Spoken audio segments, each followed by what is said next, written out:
उपमुख्यमंत्री Ajit पवारांकडून हिंजवडीतील IT park परिसराची पाहणी, सरकारी रस्ता अडवणाऱ्यांवर गुन्हा दाखल करण्याचे आदेश। तर दौऱ्यामुळे वाहतूक कोंडी झाल्याने आयटी कर्मचाऱ्यांची नाराजी।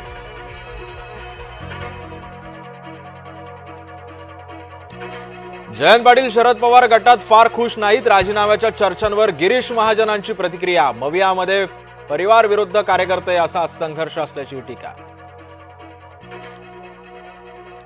विरारमध्ये परप्रांतीय रिक्षा चालकाला मनसे स्टाईल चोप।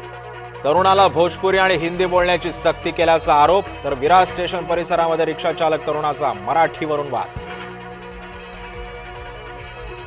बीडमध्ये निपाणी टाकळीच्या उपसरपंचाला बेदम मारहाण। सरपंच पतीनं टोळक्यांसह मारहाण केल्याचा आरोप। तर बोगस कामांची बिलं उचलण्यास केली मनाई।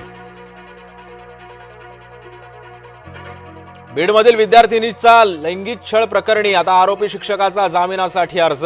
जामीन अर्जाला पोलिसांकडून विरोध, कोर्टाच्या निर्णयाकडे लक्ष।